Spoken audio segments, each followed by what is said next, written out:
Já, góður hlustendur, velkomin að Rauðaborðinu á fimmtudegi, í fallegum vordegi, í lok maí.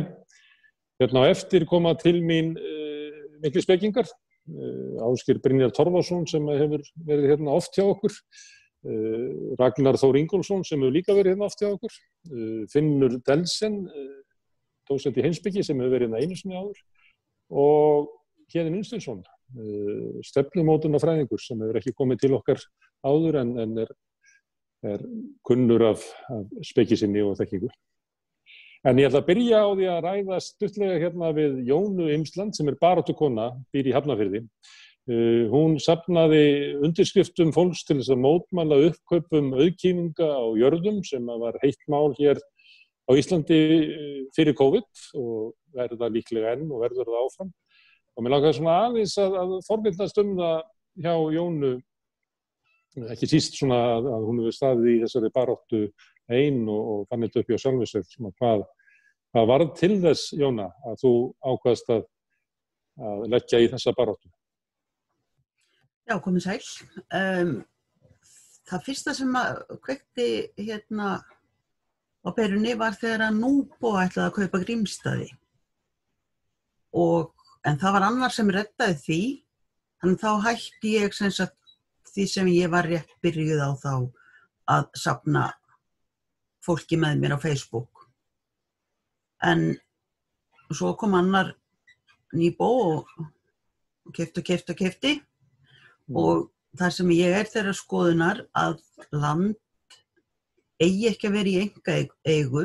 Mér finnst að þjóðin sem býr í hverju landi eigi að eiga landið og verða að selja land útlendingum finnst mér alveg síðasta sort. Og það eiginlega sem sagt mér bara alveg blöskraði að sem sagt þessi uppkaup á landi bæði sem sagt af útlendingum og eins svona einhverjum fjárfestingafélögum sem að enginn virðist vita hver á eða hvaðan koma. Og ég held það séu bæði Íslendingar og útlendingar í þeim kaupum. Og þetta land er í rauninni land sem að við töpum með því að selja þetta svona. Vegna þess að ég held við getum svo takmarkaða kröfu gert til landsins nema við setjum það í lög.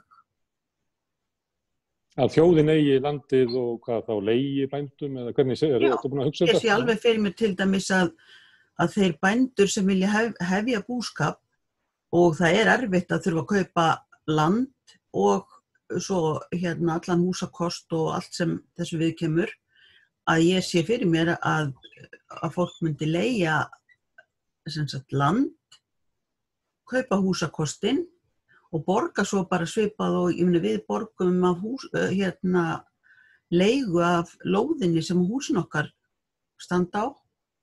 Mér finnst eðlilegt að það væri bara eitthvað svipað sem að bændur gerðu.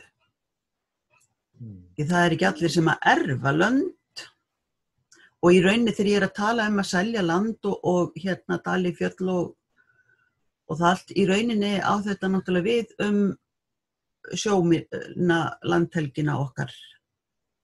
Þannig að þetta eru allar auðlindir á þjóðin að eiga en ekki einhverjir í einkaeigu. Þetta eigi að vera almenningur en ekki í einkalönd og einkamið. En þú fórst og safnaðir undirskriftum sem var hvatning til þingsins að setja lög til þess að hamla gegn uppkaupum auðkýfinga á landi.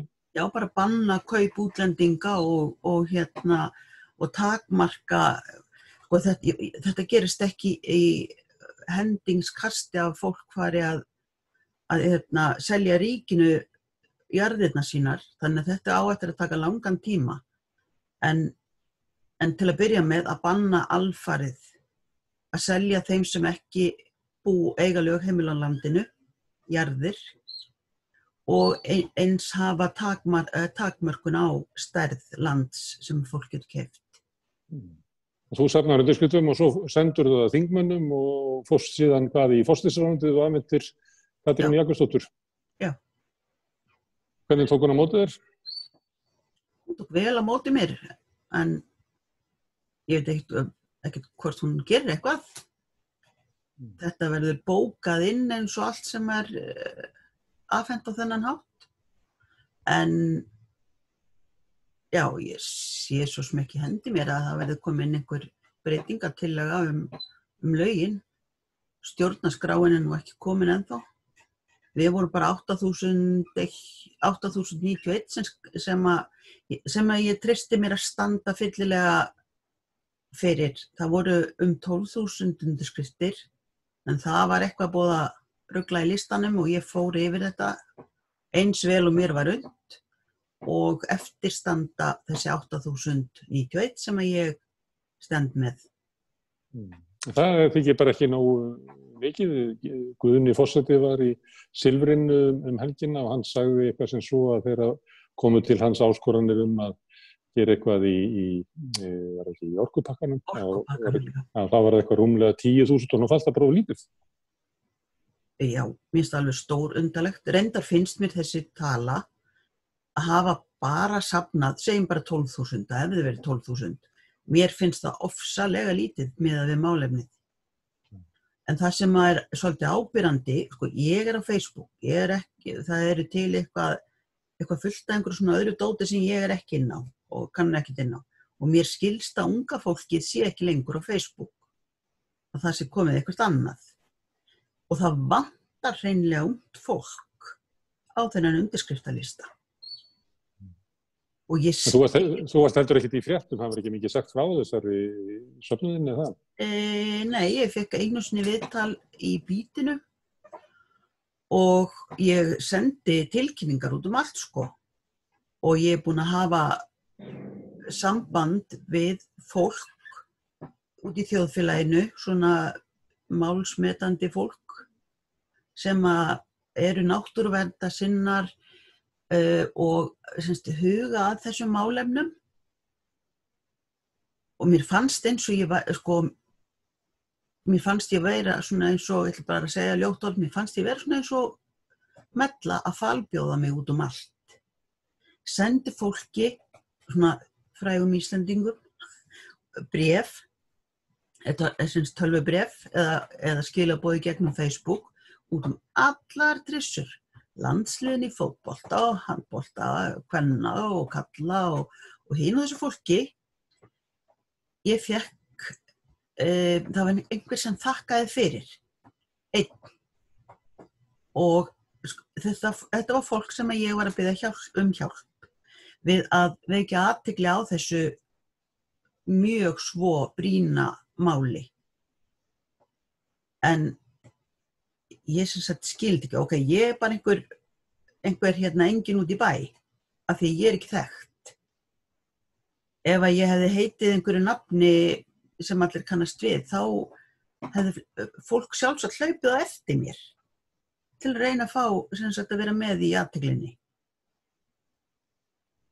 En svona þetta nú bara á Íslandi. Já, við sjáum til. Þú ætlar að halda áfram að berjast fyrir þessu og ég býst þessu nú fjölmargir sem eru raunverulega sammála þessu að það verði að setja einhverjum höft á vandakaup auðkýringa. Það sé mikill meirihluti, ég held að það verði gerðar kannanir það er mikill meirihluti þjóðarinnar sem í þessu, þannig að kannski finnurðu baráttuna einhvern farveg. Mér langaði bara að heyra í þér og svona votta aðdánu mína að þú standir í þessu út úr þínu nafnleysi og út úr þínu þögn. Ég bara hveti til að halda áfram og hveti hlustendur ef að þeir að leita aðeins og aðtöga hvort þau geti hjálpað Mér langar til að fá að einmitt að biðja fólk að vera í sambandi og það getur hver sem tekið upp hjá sér eitthvað svona til að koma þessu áfram okkur vann. Við þurfum að ná sambandi við unga fólkið okkar. Það er það sem er svo mikilvægt. Við erum ju að vinna þessu fyrir það. Við förum bráðum í gröfina og skiljum unga fólki okkar eftir og við eigum helst að skilja landinu í betra ástandi heldur en við tókum við því. Við sjáum til. Jóna, ég þakka ekki fyrir að kíkja við rauðaborðið. Nú ætla ég að snúa talinu að mönnunum sem ég kynnti í upphafi. Það er Ragnar Þór Ingólfsson, hann er formaður VR, Héðinn Unnsteinsson, hann er stefnumótunarfræðingur, var lengi í forsætisráðuneytinu. Finnur Delsjen, hann dósent í heimspeki við Háskólann og Ásgeir Brynjar Torfason, hagfræðingur. Ég vil byrja á þér, Ragnar Þór, barátta gegn uppkaupum og auðkynning á landi. Heldur það verði eitthvað sem að muni líta næstu ár? Já, ég held að við höfum haft verulegar áhyggjur af þessu, þó að það sé nú kannski ekki mál sem fremst í forgangsröð verkalýðshreyfingarinnar. Þá hefur maður náttúrulega verulegar áhyggjur af því, hvernig bæði land og auð misskipt og sérstakar áhyggjur höfum við náttúrulega líka af auðlindunum okkar og hvernig þeim hefur verið spilað upp í hendurnar á örfáum moldríkum og ofurríkum fjölskyldum sem eru núna að skipta þessu niður á næstu kynslóðir og maður hefur verulegar áhyggjur af því að þessi kreppa verði notuð til þess að koma enn meiri auðlindum og þá horfum maður til orkuauðlindarinnar úr höndum almennings og yfir á fárra hendur klíku eða dekurkálfa stjórnmálaelítunnar sem hefur fengið ansi mikið upp í hendurnar hingað til. Finnur, má ég spyrja þig því að þessi kreppa sem að koma og kórónufaraldurinn, hann dregið upp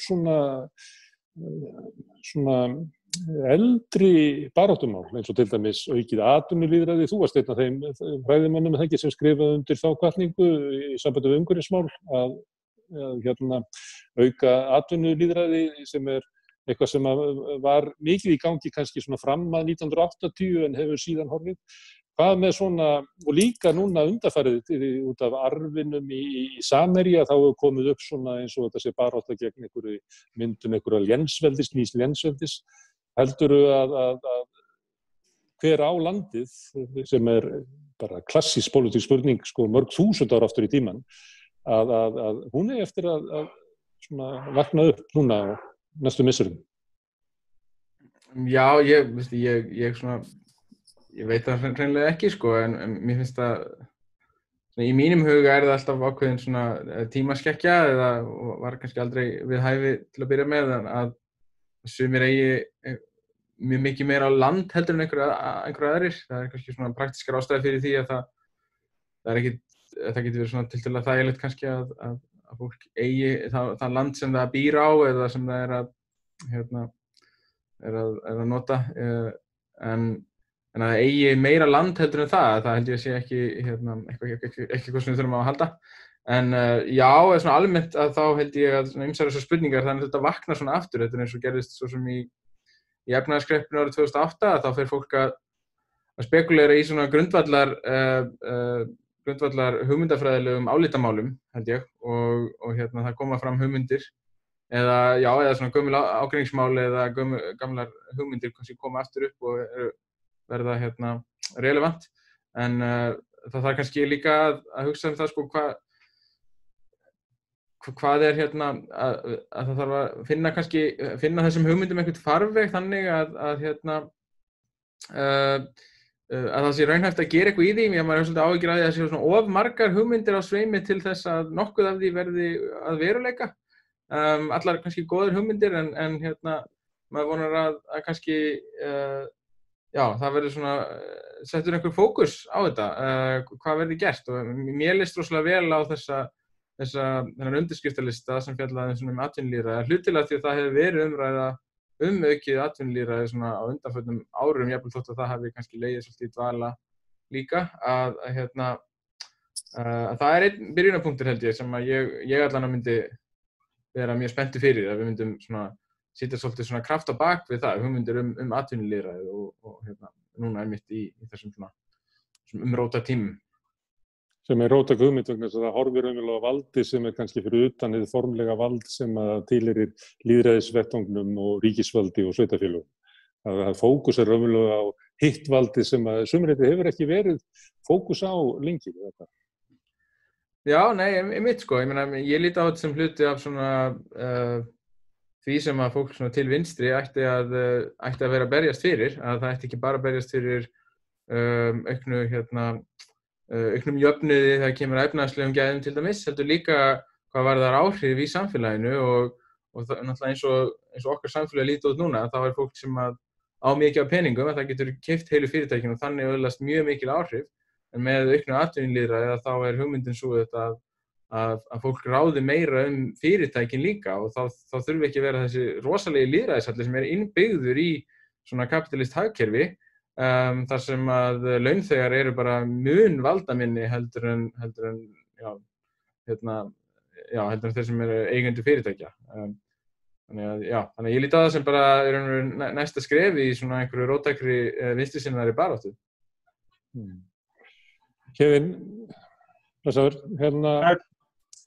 ég að velta fyrir mér nú kemur svona kreppa og umrót og vatnaskil og þá koma svona stórar hugmyndir fram og menn eru að kasta þeir fram og mörgum finnst það vera akkurat það sem við eigum að ræða. En maður veltir í stundu fyrir sig hvort að vettvangurinn til þess að ræða svona stórar hugmyndir, hvort að hann sé raunverulega til af því að svona marga undanfarna áratugi þá hefur til þess stjórnmálumræðan mikið til snúist bara tæknilega lausnir á einhverjum tilteknum vandamálum.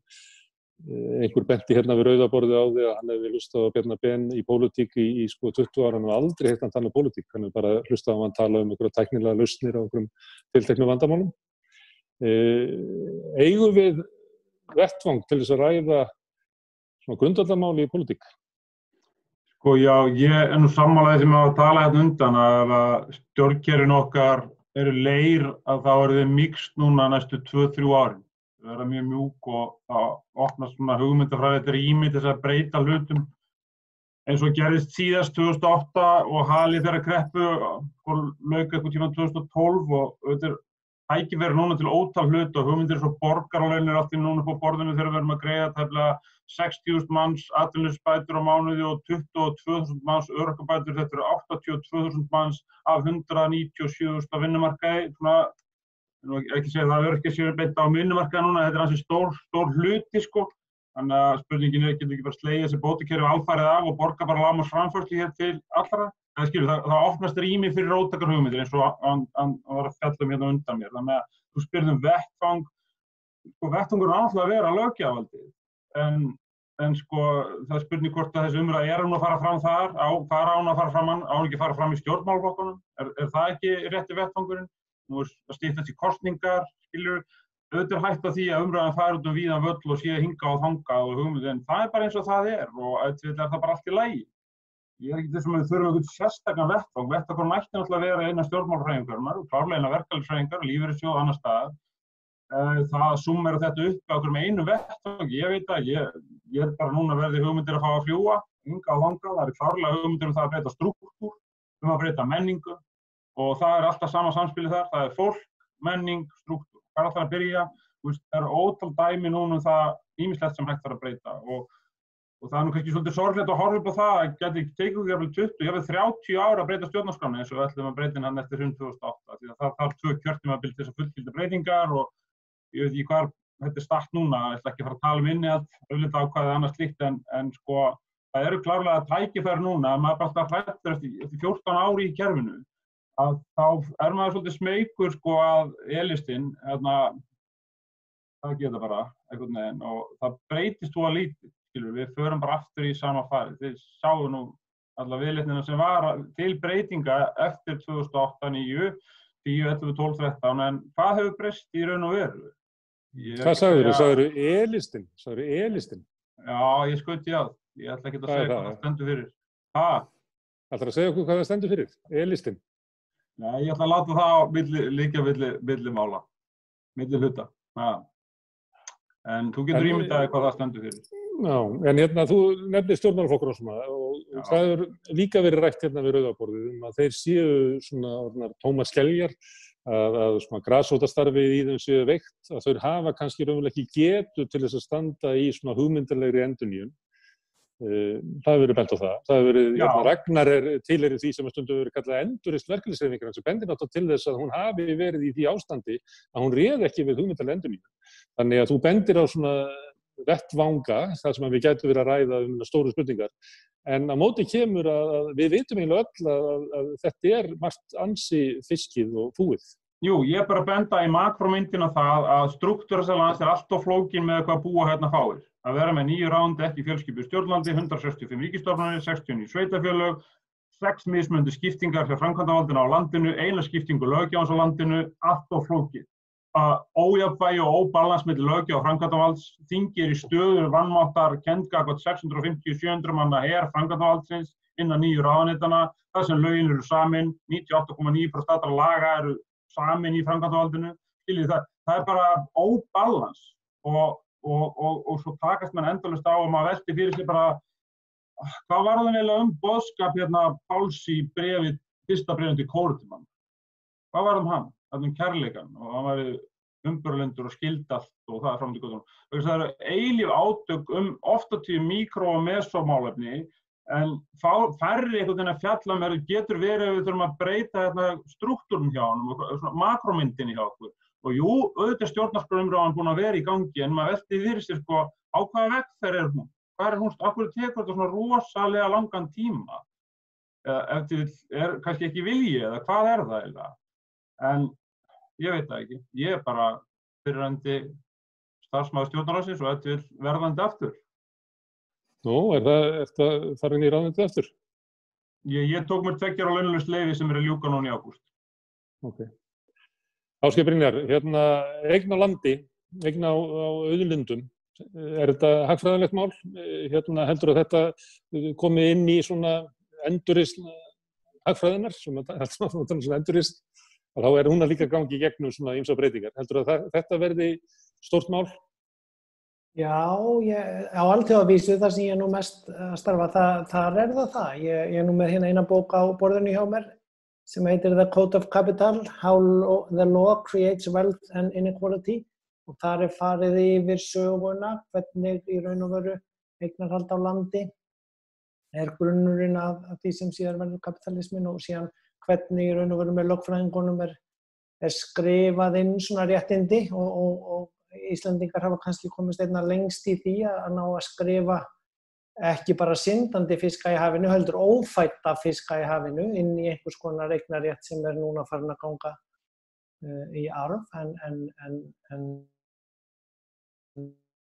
En þetta eitt af stóru hlutunum. Það sem það hefur fært það upp á sviðið náttúrulega það sem var byrjað að gerast fyrir COVID, að sem sagt róbótavæðingin, og þá ég ekki að tala vélmennin í bílaverksmiðjunum sem búin að vera í áratugi, heldur umbyltingin á atvinnumarkaðnum að hún að kalla á svo miklar breytingar á því hvernig í raun og veru hver á að fá arðinn af því þegar að það búin til frystihús sem þarf bara einn mann til að stýra eða bílaverksmiðja eða iPhone-verksmiðja sem hægt að segja upp þúsundum, tugþúsundum, hundruðum þúsunda fólks og láta tæknina taka yfir.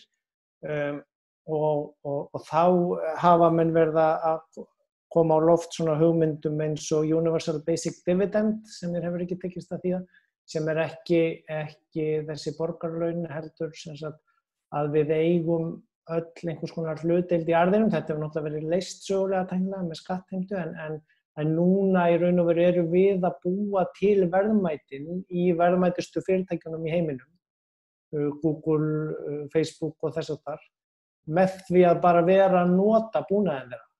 Af því að þú ert með kveikt á Google Maps í símanum, þá fær Google upplýsingar hvar trafík, hvar umferðin að stoppa og það verðmætið, en Google fær allan hagnaðinn af því, þú fær náttúrulega upplýsingar nýtingun af því, en þú ert líka sá sem að býrð til í raun og veru gagnið með því að vera að nota það og þess vegna mætti maður hugsa sér að því ég skrifaði nú hérna BR-ritgerðum í heimspekinni, ég var í deildin hans Finns á síðustu öld decode eða íslenska erfðagreiningu. Við náttúrulega erum ekki hluthafar í því, sum okkar kannski vorum þá töpum því áður en að það fór hérna fyrst á hliðina, en núna einhverju aðri sem eiga það, en við þessi þjóð höfum náttúrulega skaffað því fyrirtæki heilmikið nauð með því að veita þeim aðgang að okkar sameign sem eru genamengi okkar eða heilbrigðisupplýsingarnar okkur. Þannig að það kannski forðar okkur frá því að heilbrigðisráðherrann þurfa að taka eignarnám einhvern tækjabúnaðar eins og hefur verið gert í sumum löndum í kófinu. og við erum að sjá svona ný form þar sem menn hjálpast að misvel til að nýta tækin og svona komast í gegnum þetta, hvort sem menn gera það með skattheimtu eða með því að vilja láta gott af sér leiða eða sumir vilja kannski bara seilast í hina sameiginlegu sjóðuna út úr þeim sem mestinni geta. En þetta verður að sjálfsögðu mikið til umræðu á sviði hagfræðina og fjármálafræðina á næstu árum, áratugum, býst ég við. En Ragnar, ég verður að hlusta á þetta þá, það eru færri sem eiga alltaf stærri hluta landinu og miðunum og þeir eiga hegðun okkar á netinu og Ásgeir Brynjar segir að þeir eigi genamengið okkar og haggengur kaupum og sólum, þeir bara að einhverjir alltaf færri og færri sem raunverulega að nýta almenning eins og auðlind, einhver leyti, eiga landi og svona. Þú ert í því sem kallað svona endurreisn verkalýðshreyfingarinnar, nýja verkalýðshreyfingar að reyna að byggja upp baráttu bætt kjör og aukið vald launafólks á móti fyrirtækjaeigendunum.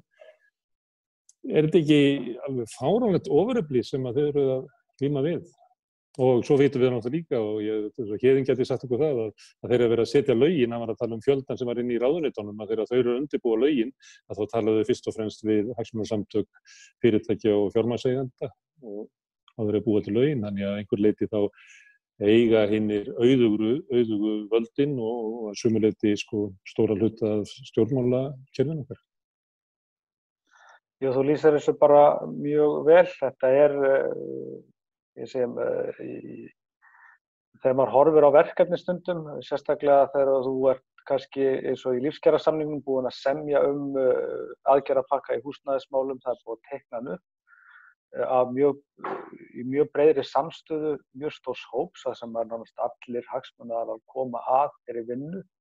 Henni skilað ágreiningslaust inn til stjórnvalda sem hluti af því samkomur sem við gerðum, sömuleiðis verðtryggingamála og fleira. Þetta eru hluti sem samið og það skrifað þetta. Og nú stöndum við í endalausri togstreitu að reyna að þrýsta á efndir þess sem var lofað og skrifað undir. Og greinilegt að blekið í pennum Bjarna Benediktssonar ekki mjög merkilegur pappír. En þetta bara kannski eitt lítið dæmi viðfangsefnið, síðan virðast hagsmunaöflin algjörlega dóminera þegar kemur að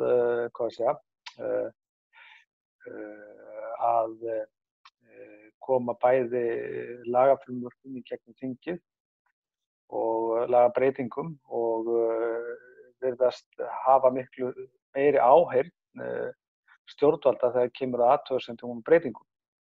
En ég var að hlusta á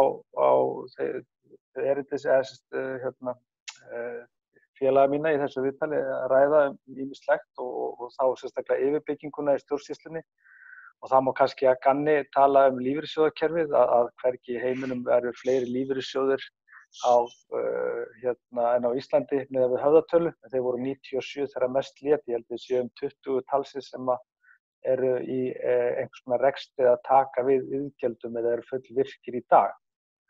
Og þar starfa fleiri hundruð stjórnarmenn og stjórnendur. Rekstrakostnaður varlega áætlaður 22 til 25 milljarðar á ári bara við að reka batterið með fjárfestingargjöldum og launum. Og þá kemur líka þessu, eins og við höfum verið að velta hér upp, hvað getur launafólk gert varðandi bæði vinnustaðalýðræði. Við höfum verið að vinna mjög mikið í því í VR, að þá hef ég bent mjög reglulega á það síðustu 10 ár að launafólk einmitt í gegnum eignarhald sitt eða stjórn í lífeyrissjóðum stærsti eigandi skráðra félaga á Íslandi. Við höfum hins vegar ekki farið nægilega vel með þetta vald eða nýtt okkur það til þess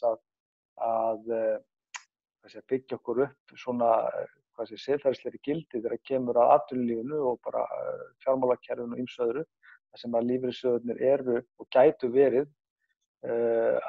miklu meira svona dóminerandi eða miklu meira vald inn í atvinnulífinu og fjármálakerfinu. Fjármálakerfið það hefur löngum hangið á lífeyrissjóðunum eins og kálfur á spena og margir þeirra sjúga ansi fast og þarna sé ég bara gríðarleg tækifæri og það mjög ánægjulegt að heyra til dæmis Drífu, forseta Alþýðusambandsins, tala loksins í þá átt sem ég hef verið að tala í 10 ár þegar ég benti fyrst á þetta fyrir 10 árum síðan við eigum að nota lífeyrissjóðuna ef við viljum þrýsta á raunverulegar kerfisbreytingar, segja bara við getum sett fjármálakerfið, við getum sett fyrirtækin í hálfgert verkfall, við getum vegna þess að stjórnkerfi lífeyrissjóðanna virkar þannig að við höfum ákveðið neitunarvald. Við til dæmis í VR höfum verið að reyna að beita okkur fyrir lækkun vaxta. Það við gengið mjög erfiðlega inn í lífeyrissjóði verslunarmanna þar sem atvinnurekendur hafa hreinlega bara komið í veg fyrir að við náum fram vænlegri vaxtalækkunum heldur en æskilegt með við stýrivaxtalækkunum Seðlabankans til að mynda og hafa bara hreinlega komið í veg fyrir það með neitunarvaldi sínu vegna þess að allar ákvarðanir þar falla á jöfnu. Að sama skapi höfum við þetta vægi líka þegar kemur að því að segja nei við fjárfestingum í fyrirtækjum sem að brjóta til dæmis á rétti starfsfólks, segja nei við til dæmis fjárfestingum lífeyrissjóðs verslunarmanna í Icelandair, ætli þeir að ganga freklega á kjör og kröfur fólksins. Þetta hægt og þetta tiltölulega einfalt ef að verkalýðshreyfingin beitir sér með meiri hætti en heldur hún hefur gert, en ég er farin að skynja miklu meiri viðhorfsbreytingu í dag heldur en var. Og þessi tækifæri sem var líka komið hér inn á varðandi borgaralaun og óskerta grunnframfærslu. Þetta hluti sem við eigum að skoða í stærra samhengi. Hvað kostar okkur til dæmis að reka almannatryggingakerfið, bæði kostnaðurinn og líka hvað við erum að greiða mikið út. Og þá þurfum við að taka til dæmis lífeyrissjóðsiðgjöldin sem eru 15,5%. Við þurfum að taka þetta allt í sama pottin til þess að sjá hvað við getum ráðstafað úr honum. Sömuleiðis erum við að greiða mörg hver 2+4 í séreignarsparnað, þannig að það er ekkert óeðlilegt að millitekjuhópar og hærri tekjuhópar sé að borga 21,5% inn í lífeyrissjóðakerfið. Þannig að það er töluvert til skiptana til þess að stokka upp kerfin okkar og þá horfi ég sérstaklega á það að stokka upp lífeyrissjóðskerfið sem er líklega ein svona, já ég hef kannski komið inn á það áður, þetta er svona ein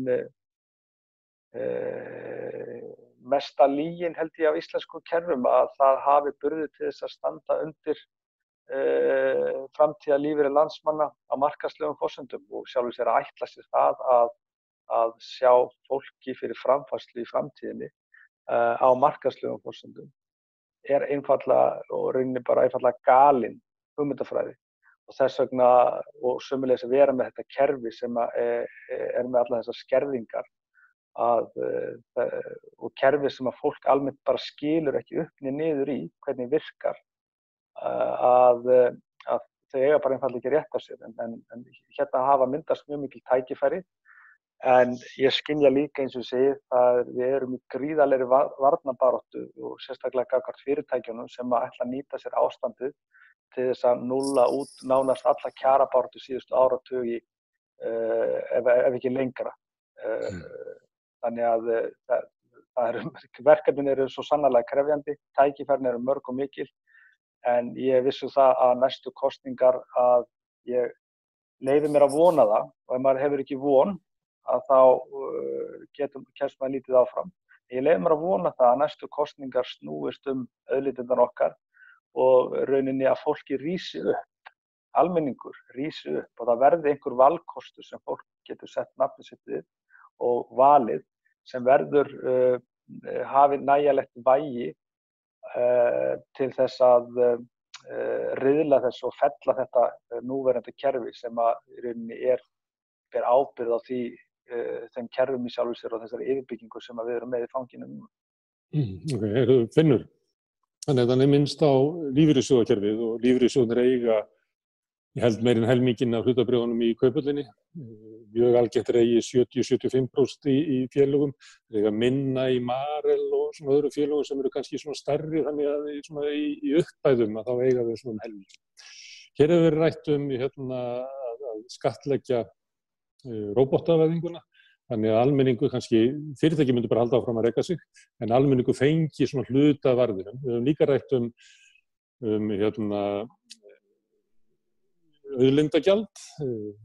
Jón Baldvin var að skrifa grein einhvers staðar í Kjarnanum held ég, afvaskasjóðinn, þar sem að fyrirtækin borga fyrir auðlindirnar og síðan bara greitt út úr því til almennings. Bæði með lífeyrissjóðina og kannski með róbota skattlagningu og með svona auðlindaskattlagningu, þá raunverulega almenningur í þessum kerfum eins og hluthafi í kapítalískum fyrirtækjum, þannig að þú færð bara arðinn út úr þessu. Þegar þið eru að krefjast atvinnulýðræði, þá það ekki að meina þetta, býst ég við. Þið eru að meina að fólk hafi kannski meira vald á sínu vinnustað og meira vald á því að móta sitt umhverfi, þannig að þessi hugmynd sem að almenningur sé eiginlega við hliðin á kapítalismanum að fá arð út úr fyrirtækjunum sem áfram rekin kapítalísk, það ekki ykkar tillaga. Nei, þetta er ólíkar leiðir og ólík sýn sko á það hvar maður að byrja sko. Þetta náttúrulega þetta ekki endilega hugmyndir sem að útiloka hvert annað, held ég. En þetta byrjar á öðrum stað, held ég. Ég meina, svona hugmyndir minna mann eða minna mig svona sem heimspeking sko á ákveðnar hugmyndir í stjórnspeki eða sem heimspeki stjórnmála sem að ganga í raun og veru út af það að sko við höfum öll að byrja höfum öll sama réttin til þess að byrja á ákveðnum stað. Við fáum, og það væri þá ef að þetta væri raungert svona hugmyndir til fullnustu, þá myndi bara allir til dæmis fá einhver tiltekin auðæfi við fæðingu og svo væri þá undir okkur komið hvernig við myndum svona síðan nýta þann auð og þetta stundum við kallað sko vinstri frjálshyggja eins og Mozart kennt og það getur hljómað en þetta minnir mann á svoleiðis hugmyndir þar sem að maður reynir svona einhvern veginn að taka einhvers konar markaðshagkerfi kannski og blanda því saman við meira réttlæti svona bara út frá því að allir eigi einhvers skilningi að fá jafnt sko og eigi að spila þessu sömu leikreglum. Og ég meina, mér finnst það reyndar mjög áhugaverðar hugmyndir en svo sem ég með þessar hugmyndir atvinnulýðræði þær eru miklu svona nær jörðinni að mörgu leyti og ganga bara beint út af það að við erum með þessi fyrirtæki og þau eru til og í stað þess að þau séu rekin og þeim séu stjórnað af fólki sem að vill svo til að hefur mikla peninga og getur alveg keypt þau og selt þau eins og það vill, að þá bara kemur almenningur þarna inn og stjórnar þeim rétt eins og það stjórnar í raun og veru opinberum fyrirtæki með mjög óbeinum hætti, en það mun þá gerast með svona beinni hætti í svona fyrirtækjum, svona sameignar fyrirtækjum einhverju tagi.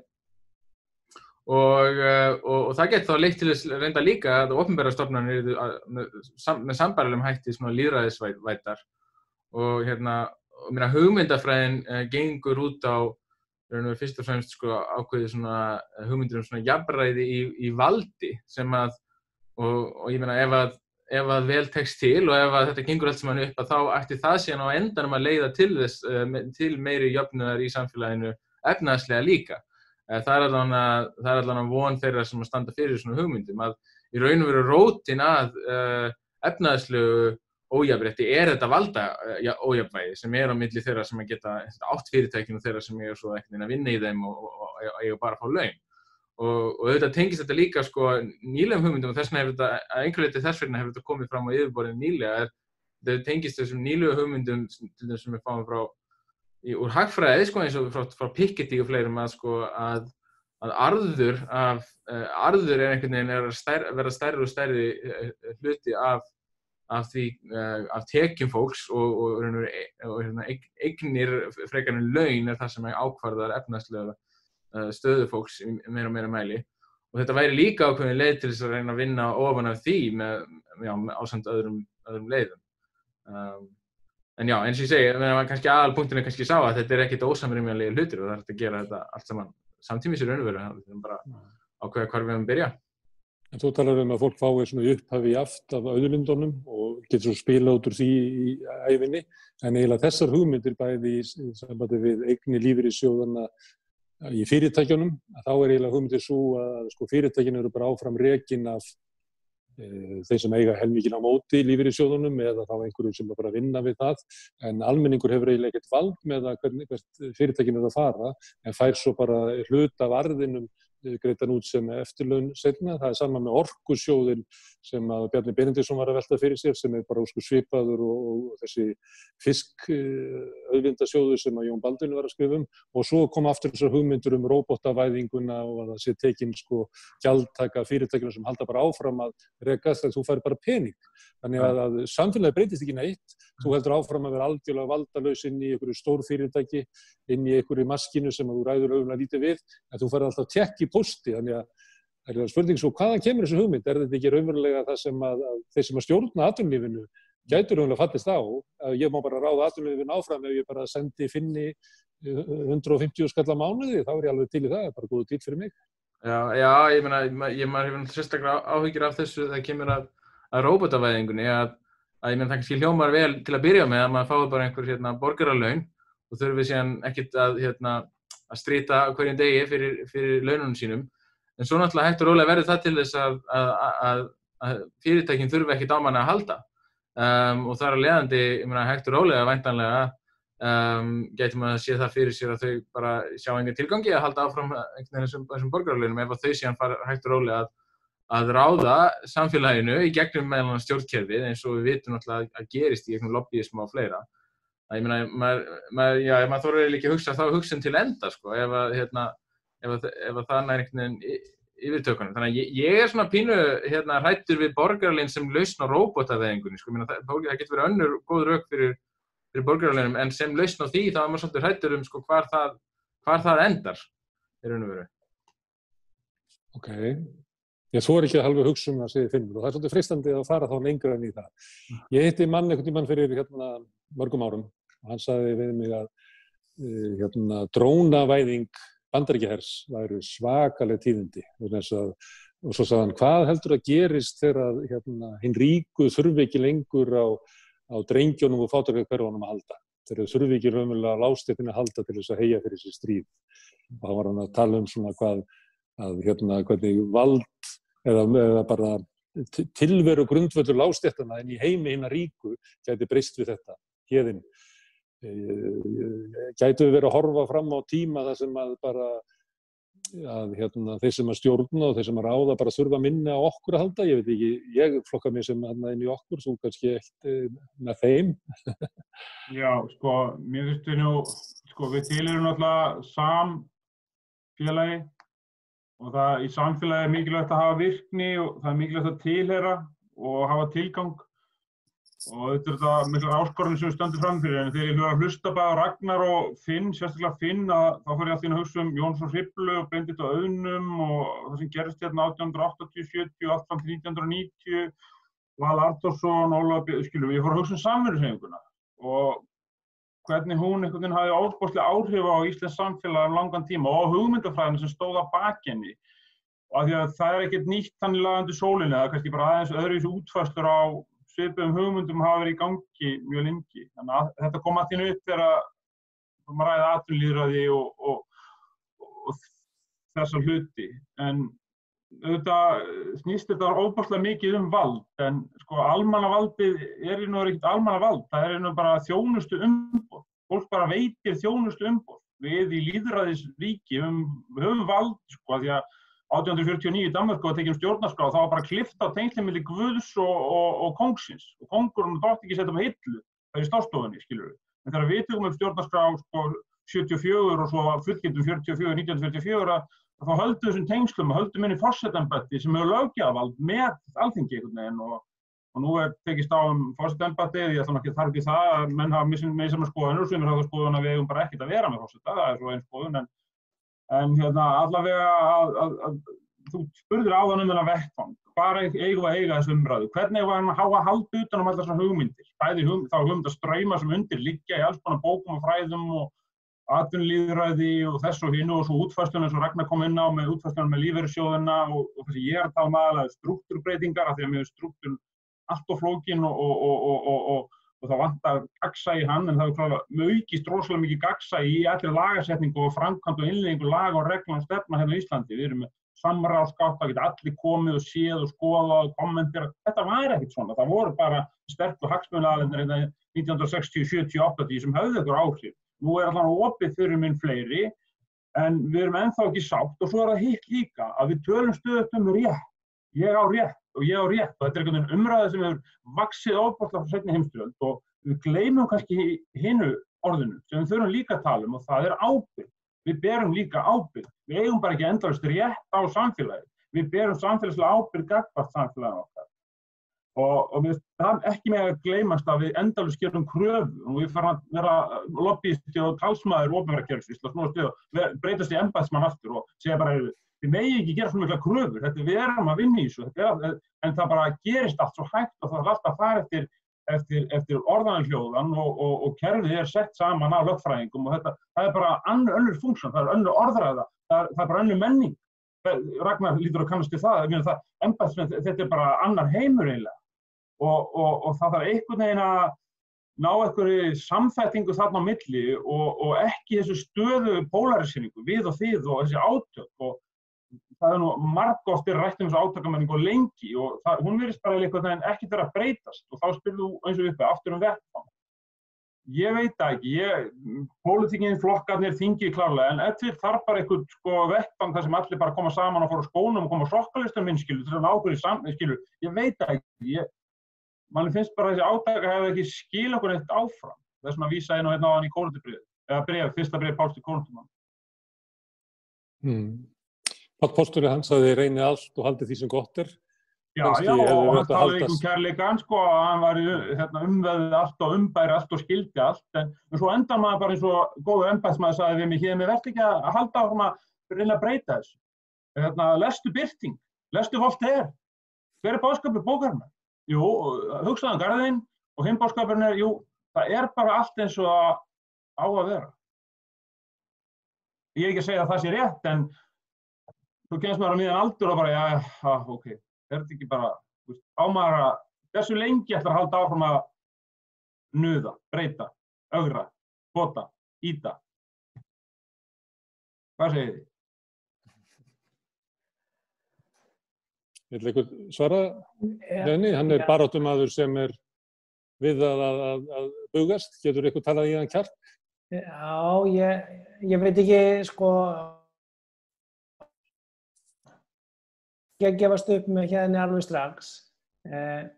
Þó að sé gott að við séum komið samráðsgátt, þá bendi ég á til dæmis bara því að ég var að skoða í dag, það frumvarp til laga tímabundnar heimildir til fjárhagslegrar endurskipulagningar atvinnufyrirtækja og athugasemdirnar á samráðsgáttinni eru frá sérhagsmunasamtökum atvinnulífsins í löngum bunum, langar ítarlegar greinargerðir skrifaðar af lögfræðingum þeirra og svo ein lítil athugasemd frá einum litlum hagsmunasamtökum neytenda sem eru reyndar með færri félagsmenn heldur en hagsmunasamtök bíleigenda. Þannig að það óbalans þarna líka. Ég held hins vegar að þessi krísa núna eins og svo sem krísan 2008 þær vekja upp einhverja svona vonur að nú sé hægt að breyta en síðan eru líka hagsmunaöfl sem passa upp á það núna þegar allt breytist, þá verðum við að sjá til þess að það breytist ekki neitt. Og það eiginlega held ég það sem að næstu misserin munu fjalla svolítið og þetta hlýtur náttúrulega að verða einhver leyti á hinu pólitíska sviði og það náttúrulega kosningar á næsta ári, en það ekki nóg og það ekki eini vettvangurinn. Svona netvettvangur eins og þessi þætti sem þú ert með, náttúrulega einn vettvangur. En ég held að menn þurfa líka kannski að muna að við erum með gömul kerfi líka sem hver nýtast ágætlega vel.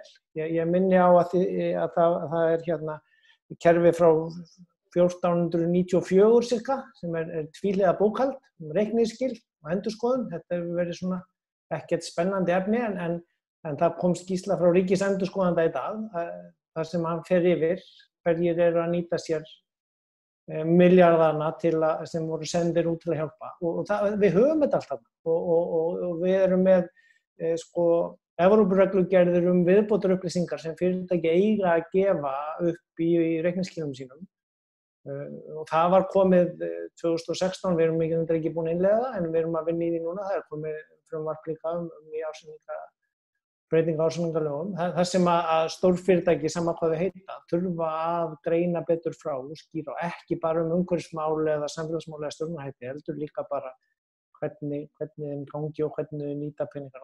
Og svo erum við með skattheimtu. Ég meina, þetta svo getur menn líka haft svona frjálsan skatt og gefið 14 höndunarvélar, þeir sem hafa náði að eru hrættur eða eins og hann í Vatnsmýrinni að nokkra milljarði hjálpa til við að greina sýnin okkar, en sjálfsög ætla þeir ekki að fara að vinna fyrir að hjálpa einhverjum ferðamönnum að koma.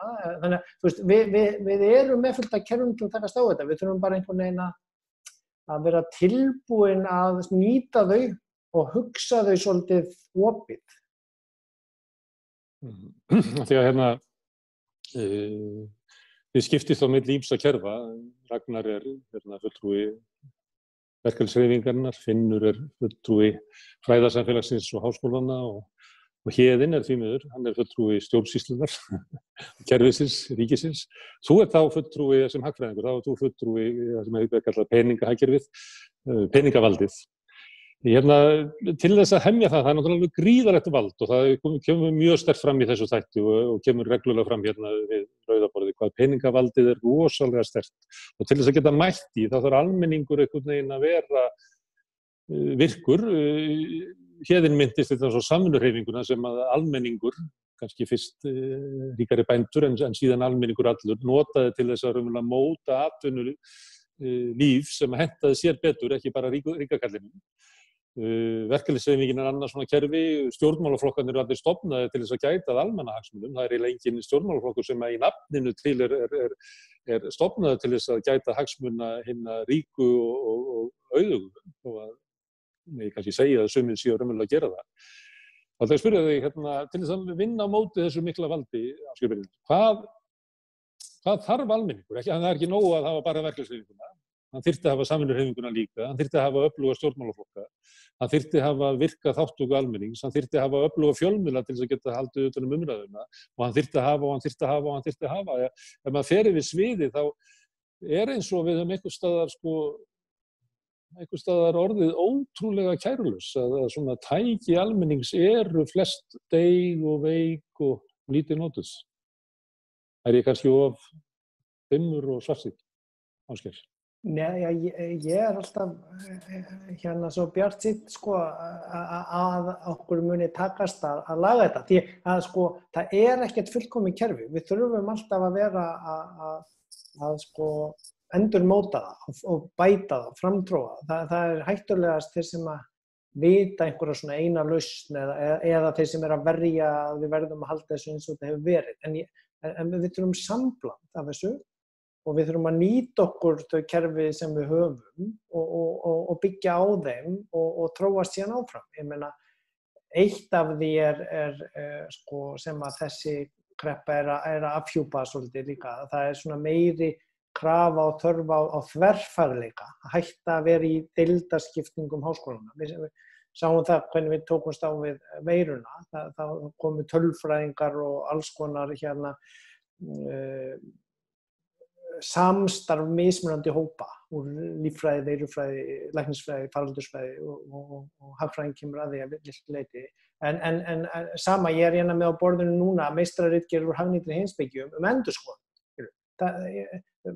Það nákvæmlega sem gerist í svona breytingaumhverfi eftir svona krísur, að þá byrjað að búa til alls konar nýja hluti.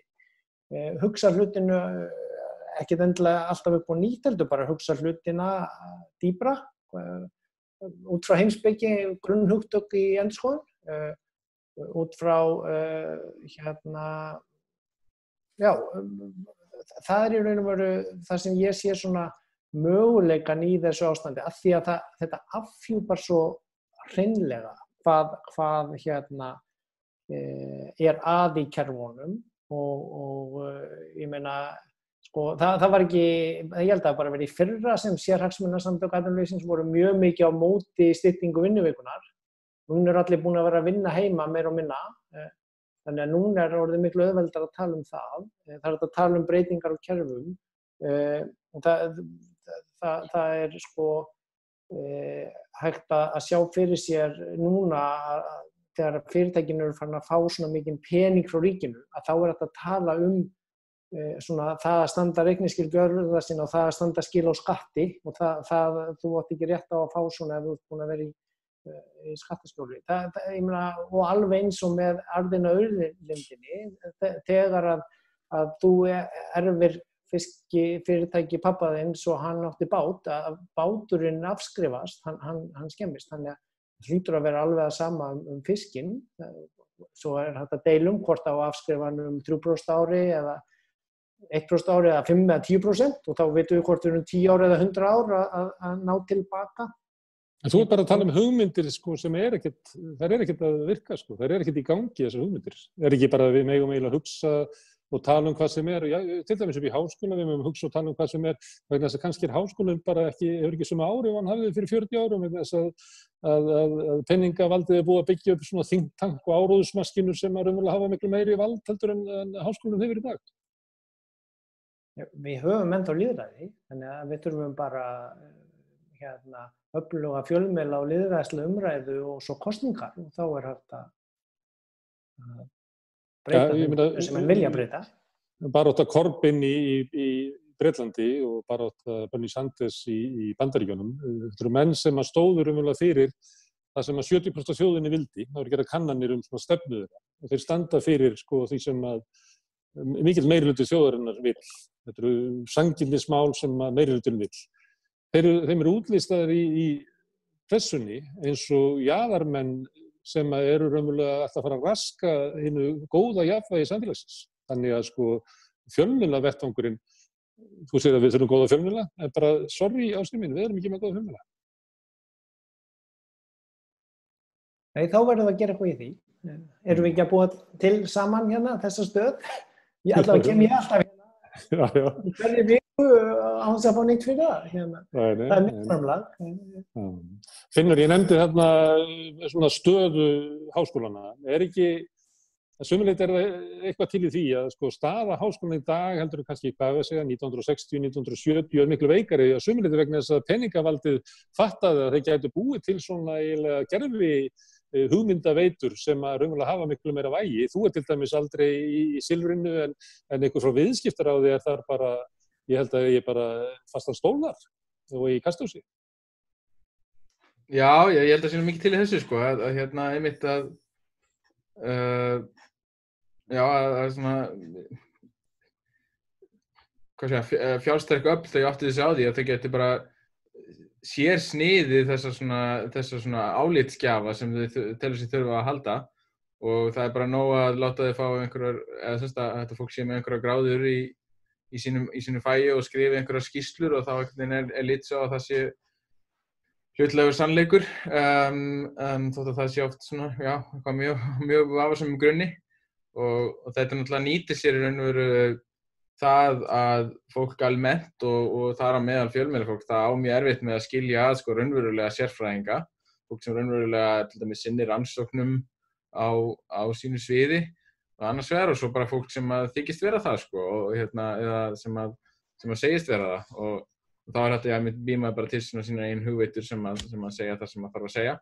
Og svo náttúrulega höfum við líka séð, svo sem ekki kannski mikið hérna á Íslandi, en það hefur gerst víða erlendis að við erum með svona alls konar einkaaðila sem að fjármagna náttúrulega háskólastöður og jafnvel heilu háskólana og svona. Og er það ekki þannig ennþá að Háskólinn Reykjavík einhvern veginn tengdur viðskiptaráði með öðrum hætti, ég man ekki hvernig þetta Þannig að þetta náttúrulega meðvitað gert sko og til þess að einhvern veginn eiga þá þessa svona fræðilegu umræðu líka einhvern veginn eða ímynda sér það allavega.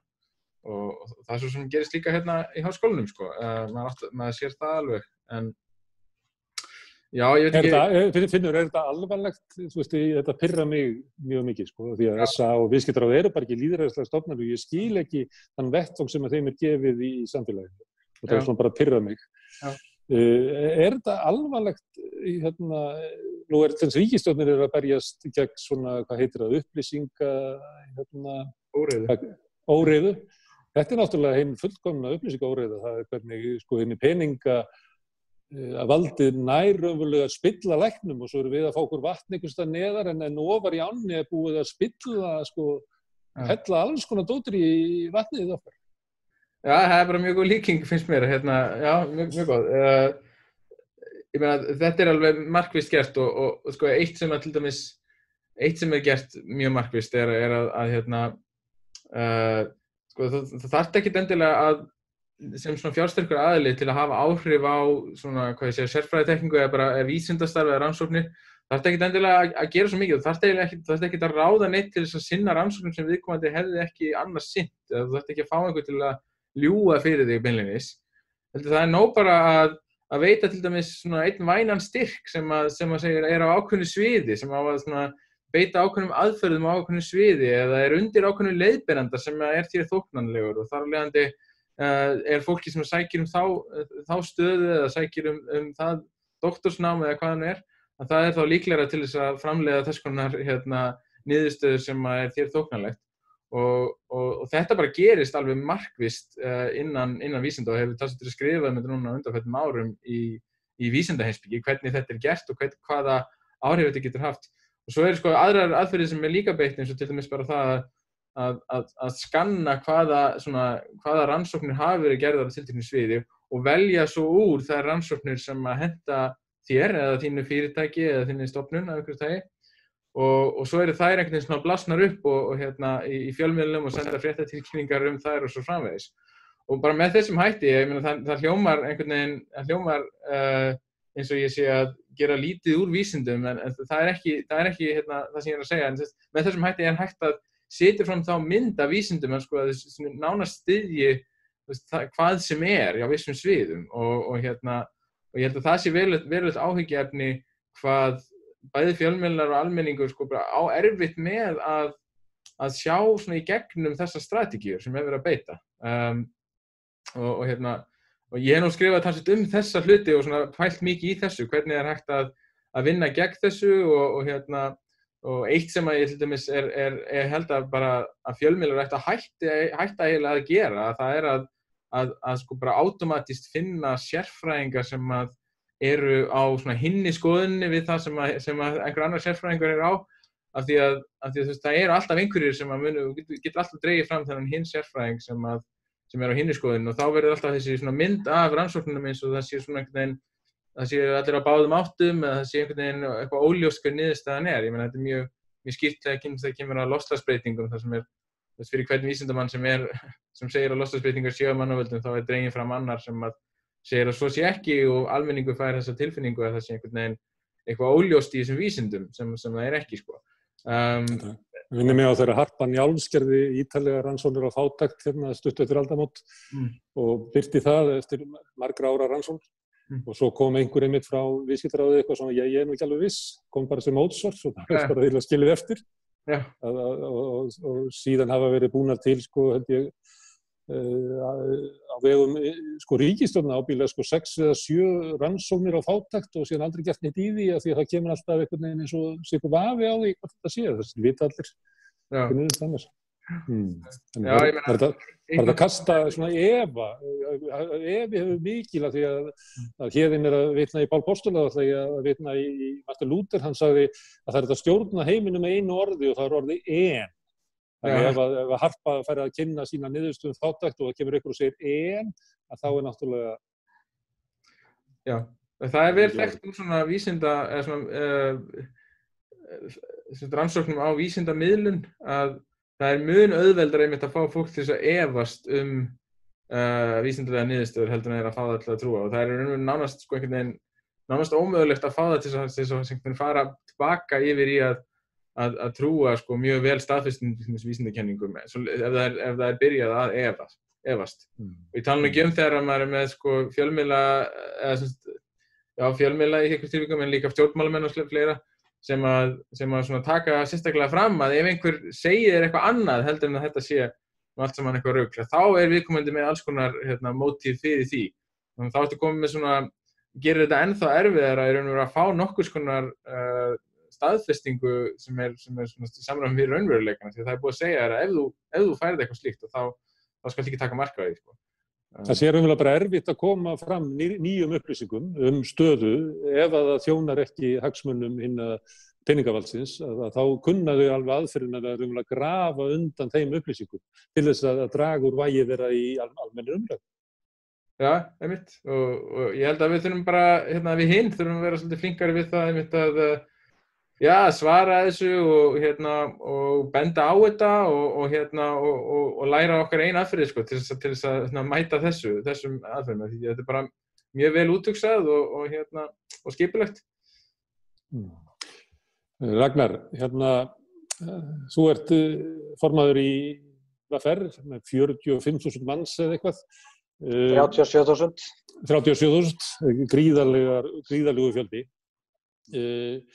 Þú lítur að upplifa bæði að hinnum opinbera vettvangi í fjölmiðlum og fleira, þá raunverulega þessi svona áróðursmaskinur eins og bara viðskiptaráð sem er náttúrulega ekki beint svona, sem bara think tank, efnameiri, sem hafa mikið vægi.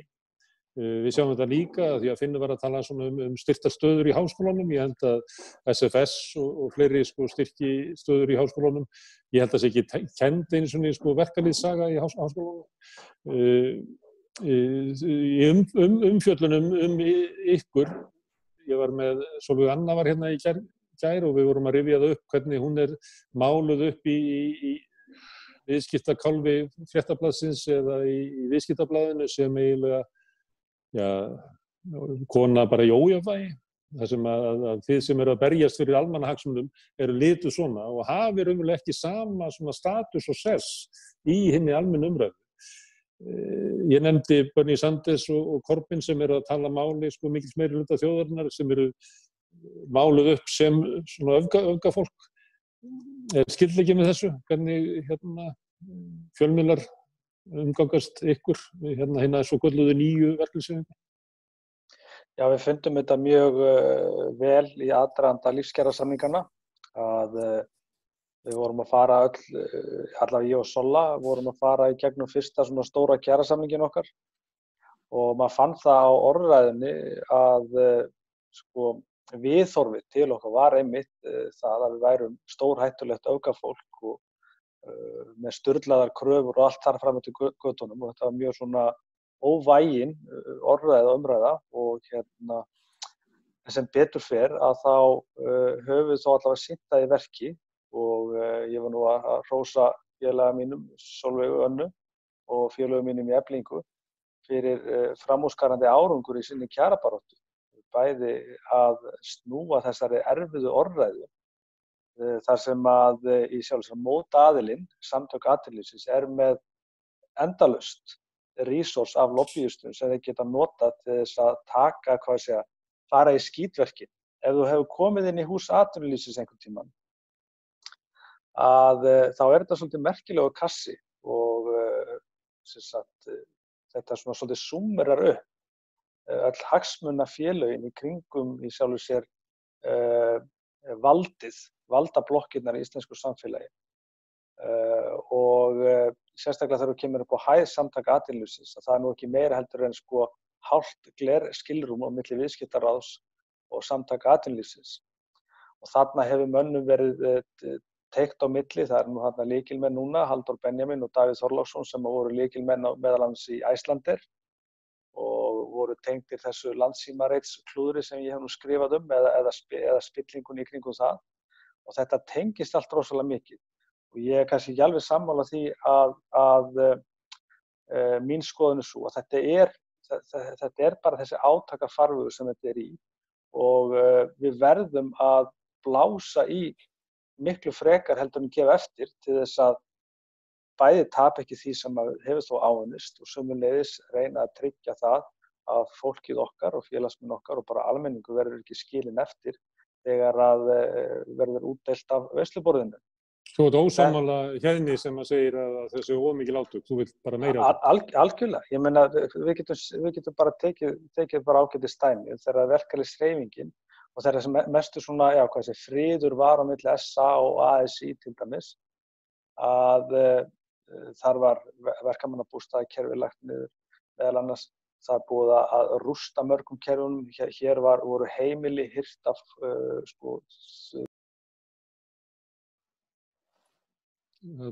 Datt út hjá þér hljóðið, Ragnar. Afsakið. Hér voru heimilin hirt af fólki í þúsunda vís, komið í hendur á hrægammasjóðum með skelfilegum afleiðingum. Það tók miklu lengri tíma heldur en 2012 að vinda ofan á hruninu fyrir margt og mikið af fólki. Við til dæmis fengum áhlaup á sjúkrasjóðun okkar 2017, 18, 19 og 20. Þetta hefur verið í sjálfsög þróun sem svo ógnvænleg, þar sem fólk bara einfaldlega örmagnast undan álagi sem fylgdi því að vera í framfærslu óvissu, búsetu óvissu og svo þar fram eftir götunum.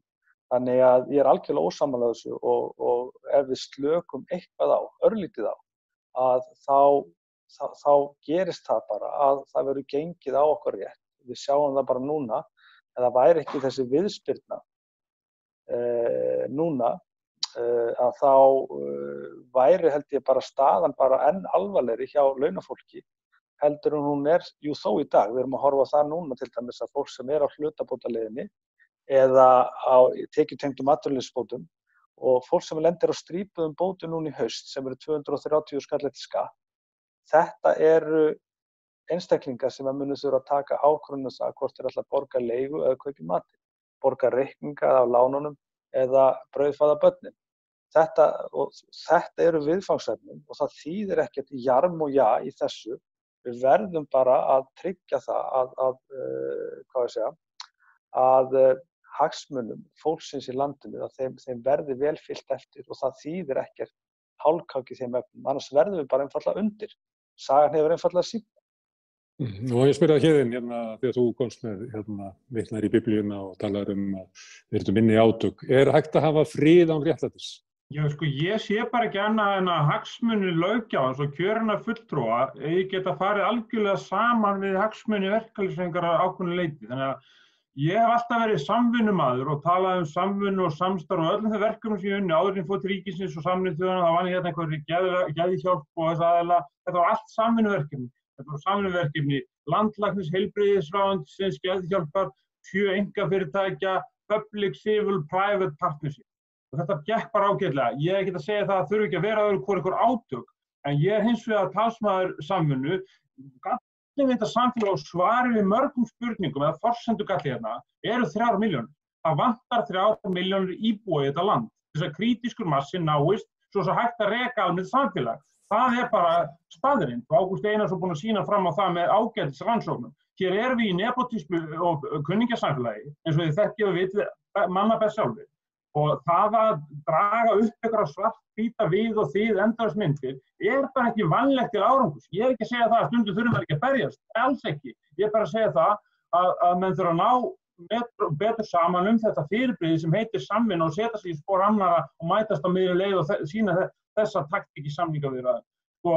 Annað sem ég langar að nefna undir niður þessu öllu loftslags- og umhverfiskrísan og það náttúrulega deginum ljósara. Hún segir bara og samvinnuhreyfingin sagði við Akureyri 1950-60 að Vilhjálmur Þór tók við KEA. Verið þið sjálfbært samfélag. Framleiðið þið allt bara í 500 km radíus, allt sem þið getið við ykkur. Neitið þið minna. Það eru skilaboðin. Ef þið ætla að bjarga eða þá að flytja 4 milljarðar bara til geimins og Elon Musk og Jeff Bezos vilja kannski gera eitt í framtíðinni. Þannig að það er eitt.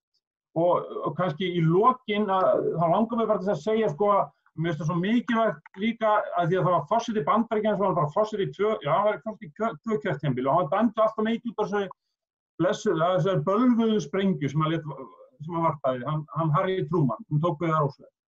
En setningin sem lifir þó eftir þennan mann, ein af þeim, og kannski svo mikilvægasta, setning sem mér alltaf fundist ákaflega mikilvæg og kannski tengist þess ekki beint sem að ræða, en samt sem að gera það kannski inn í samfélagsástandi núna og aðra hluti, og hann segir þetta.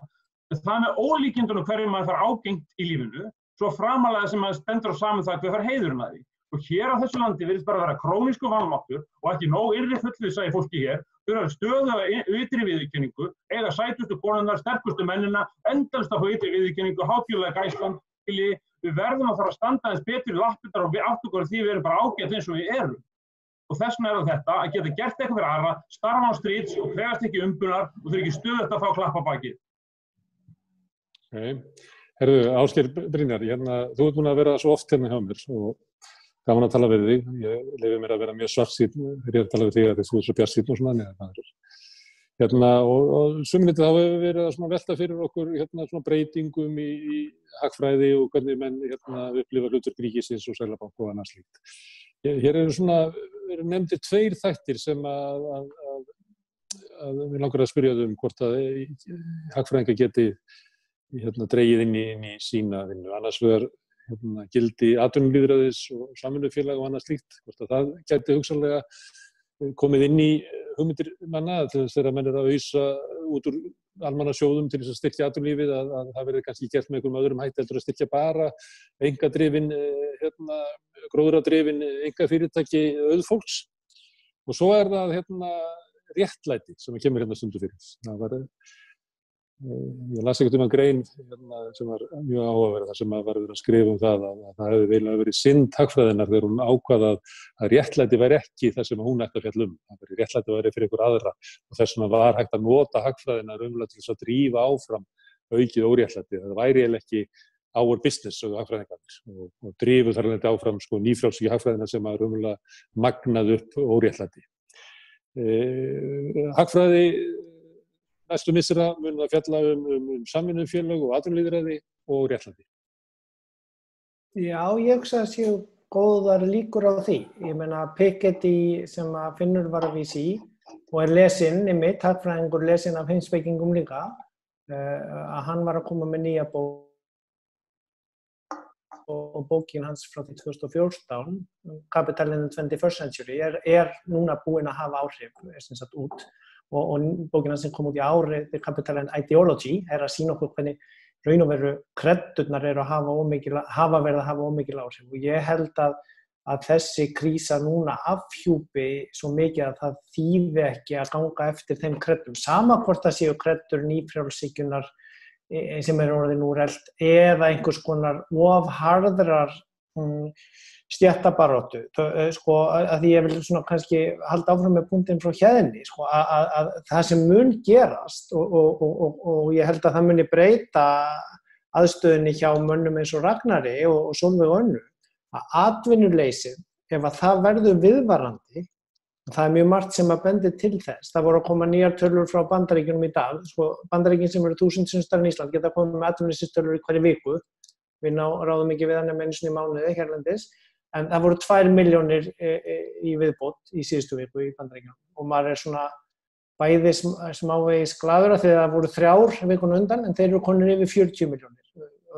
Við vitum ekkert hvar við lendum og við vitum ekkert almennilega hvað við komum mörgum í vinnu aftur, en þetta verður það stóra að kljást við. Og þá þarf bæði að leita nýrra leiða í hvernig skattheimtun er háttað og hvernig peningunum er útdeilt og hvernig rekstrarform fyrirtækja við höfum og samvinnu, þó ég sé ekki mikill samvinnumaður eins og Héðinn, að þá samvinnu formið ein tegund og það á einmitt að vera að hafa fjölbreytni í formið. Það er ekki hlutafélagaformið er ekki eina formið eða ofurfrjálsmarkaður sem við sáum fyrir 12 árum, er ekki eina formið sem það þarf að hafa blöndu af þessu. Við eigum mjög mikið af fyrirtækjunum gegnum lífeyrissjóðina okkar. Þannig að við erum ekki með eins mikið og í mörgum öðrum löndum einhverja stóra, við erum með einstaka tilfelli einhverja stóra ofurríka. Aðalega í stórútgerð? Já, og ég meina það er tækifæri held ég þar eins og annars staðar í þessu ástandi því að það þarf að takast á við það. Hvernig ætlum við að borga fyrir brúsann af veirunni og hvernig ætlum við að deila því á milli okkar og það er náttúrulega lendir á öllum og fyrirtæki get ekki, sama hvort eru stóri eða lítil, get ekki ætlast til þess að fá það allt bara bætt frá ríkinu. Reikningshaldið á fyrirtækjum byggir á því að þú hefur uppsafnaðan hagnað fyrri ára í eigið fé og eigið fé er til að takast á við áföll svo þú lifir af slæmu árin og svo erum við með skattheimtu og núna erum við búin að vera með öfuga skattheimtu, við erum búin að gefa pening til fyrirtækjana og það er hægt að ná því tilbaka þá og það þarf að gera það sanngjarnt á milli fyrirtækjana, alveg eins og við gerum það sanngjarnt á milli fólksins og þetta er það sem að svona þarf að kljást við og ég sé það meira sem spennandi verkefni af því að það búið að opna svo mikið af svona tabúum í þessari krísu af því að hún hreinlega búin að afhjúpa og sýna fullt af vanda. Þegar við vorum með örfáa sem voru á atvinnuleysisbótum, við erum alltaf með einna minnst atvinnuleysi í heiminum, þá áttu þeir sér ekki málsvara og ég veit ekki hvernig þeir lifðu af á 278.000 eða 232.000. En núna þegar í haust og í kringum jólin við erum komið með, ef að það fer eins illa og það lítur út núna, 20.000 manna á þessu lifibrauði, að þá náttúrulega verður allt annars konar ástand bæði í stéttarfélögum, pólitíkinni, matvörubúðum og það verður vonandi hægt að takast á við það af einhvers konar samvinnu til að komast í gegnum þetta saman, frekar heldur en af of harðri baráttu, því það ég ekki mjög svona spenntur fyrir. Og þá ég að tala samvinnu meðal fyrirtækjanna líka og hins opinbera og fólk, sko, ekki bara gömlu hugmyndir. Það eru nýjar hugmyndir að blossa upp en við þurfum að muna samt gamla kjarna, hvort sem það úr stéttabaráttu, reikningsskilum eða það kerfi virka. Herðu, nú sittum við... Má ég örstutt bæta við þetta? Að mér finnst þetta svolítið áhugaverð umræða að vera að tala að of hörð stéttabarátta sé að hinu slæma og sé ekki góð. Og við skulum kannski horfa þessi kringum okkur í þeim löndum sem að stéttabarátta hefur verið stéttaraðild af stéttarfélögum verið að undanhaldi, eins og til dæmis stéttarfélögin í Evrópu gríðarlega stór, mikil hreyfing, en hún hefur ekki verið róttæk og ekki verið mjög öflugur málsvari vinnandi fólks, að mínu mati, og sjáum til dæmis í Bandaríkjunum og fleiri löndum. Og hvað að gerast og hvað búið að vera að gera? Sjáðu fyrirtæki svo Amazon sem hefur ekki greitt skattar frá stofnun.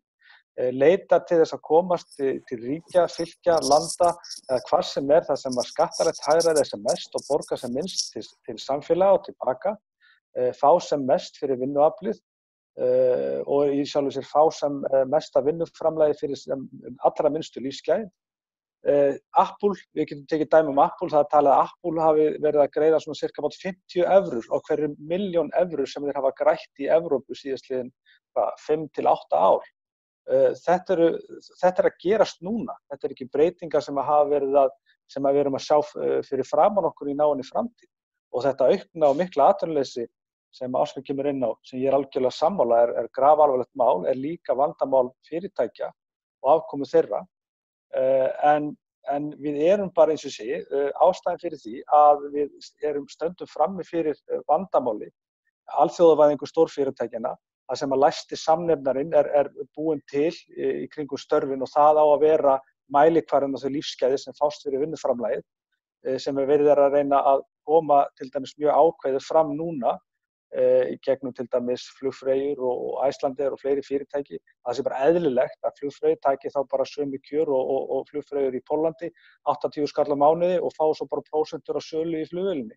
Þetta bara að gerast núna og þetta verður engin viðspyrna við þessu kröftu viðspyrna verkalýðshreyfingarinnar og vinnandi fólks og almennings að þá endar þetta bara með ósköpum.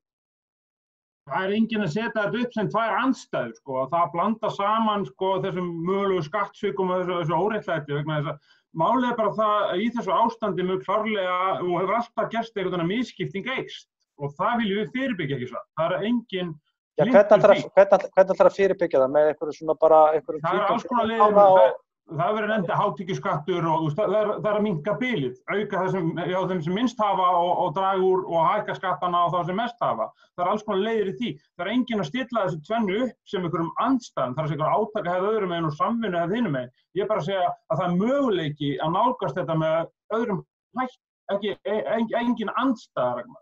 Og það alveg eins búið að gerast út í Evrópu núna fyrir 2 árum settur á skattur sem Apple borgaði til dæmis og núna verið að gera í Frakklandi setja á Amazon og það búið að setja á Sure atvinnuleysisbætur Evrópusambandið. Þannig að þetta dæmi hvernig hlutin að breytast í ástandinu sem núna. Og Það er reynda rétt, það var jákvætt að þeir voru sektaði til dæmis af Evrópusambandinu og voru látnir greiða milljarða evra til írska ríkisins. Já, og írski fjármálaráðherrann vildi ekki taka við því. Nei, hann vildi halda þeim. Já, en þú veist, en þetta eru sko viðfangsefni. Ég er alveg sammála því og við reyndum að gera það í lífskjarasamningnum síðasta, að finna aðra leiðir, ekki bara að hækka kaupgjaldið til þess að standa undir þeim gríðarlega háa kostnaði við að lifa. Við vildum ná niður vöxtum, við vildum ná niður húsnæðiskostnaði, við vildum skapa hér sko kaupmáttarkrónur sem að eru þær verðmætastu sem að skapast á í lægri kostnaði við að lifa og það var svona þessi nýja hugsun sem við vildum koma inn og ég er sammála því að átakafarvegurinn er ekkert eina lausnin en hann verður svo sannarlega að vera til staðar, annars náum við því miður hef ég ekki trú að við náum mjög langt allavega með að við hvernig mótaðilar okkar, samtök atvinnulífsins og öll félögin í kringum þá hvernig þau hafa hagað sér undanfarin misseri ár. Já, við verðum að setja kommu hérna. Við höldum áfram umræðinu við rauðaborðið á morgun, klukkan 8 kvöldið. Þá kemur kannski ljós, líklega ekki, þá munum við þurfa að tala ennþá lengur það, hvernig samblöndu af átökum og sátt við þurfum til þess að ná hér betra samfélagi. En ég þakka Jónu Imsland sem baráttukona sem kom hérna í upphafi þáttar og svo þakka ég þeim Ragnari Þór Ingólfssyni, Heiðni Unnsteinssyni, Finni Dalsjan og Ásgeiri Brynjari Torfarssyni kærlega fyrir áhugavert spjall og hlustendum fyrir að taka þátt í þessu með okkur með því að ljá okkur eira.